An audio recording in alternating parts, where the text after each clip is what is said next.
This is a Fox News alert. New threats against the U.S. consulate in Istanbul. These new threats forcing the U.S. State Department to cancel consular services, which include the issuance of visas. Now, the State Department is saying it has information about a possible security threat and are encouraging Americans in Turkey to remain vigilant.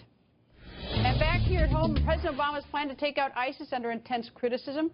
Critics say the obvious. ISIS is growing and growing, so the president's plan can't possibly be working. Member of the Senate Armed Services Committee, New Hampshire Senator Kelly Ayotte is on the record. She's right here. Senator, that was my thought. If they're growing and growing, whatever we're doing isn't working. Well, I would agree, Greta. And, you know, I think what we heard on Sunday night was we certainly heard a lecture, but we didn't hear changes on what's going to make the difference to defeat ISIS in terms of the current strategy.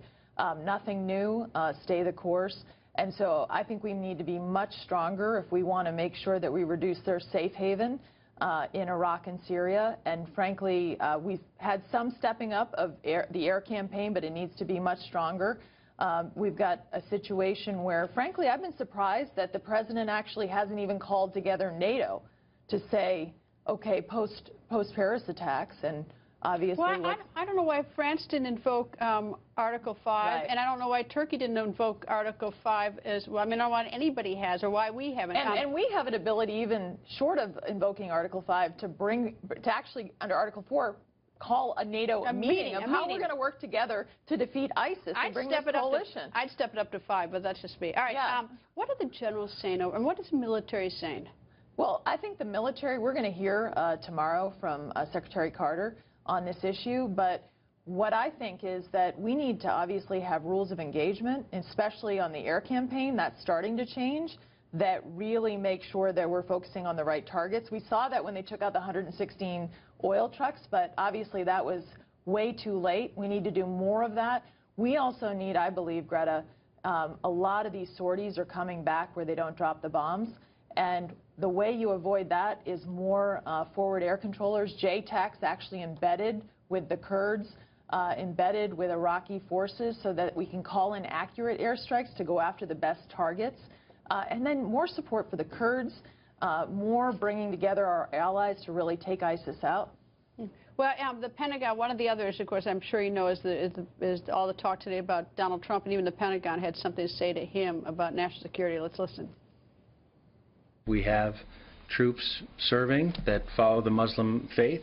And again, without wading into politics, anything that tries to bolster, if you will, the ISIL narrative that the United States is somehow at war with Islam is contrary to our values and contrary to our national security. Islam, are we at war with Islam, radical Islam, or nobody? Well, let me just say, Greta, I firmly believe to the statement that was just made, I respect all of our service members, regardless of what their religion is. We shouldn't have a religious-based test on either immigration or service. But this administration... We also have a constitutional amendment. Exactly. It's called the First Amendment to the Constitution, and it needs to be respected. But that said, we are, if you look, radical Islamist terrorists, and the president has not been willing to say that. And we have to be clear that this is the enemy, and we need to make sure that we do everything we can to defeat ISIS and obviously other terrorist groups like Al-Qaeda that still remain a threat to us.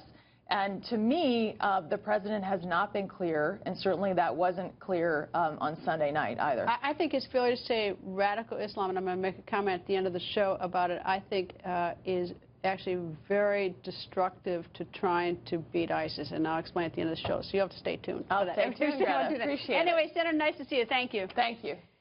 And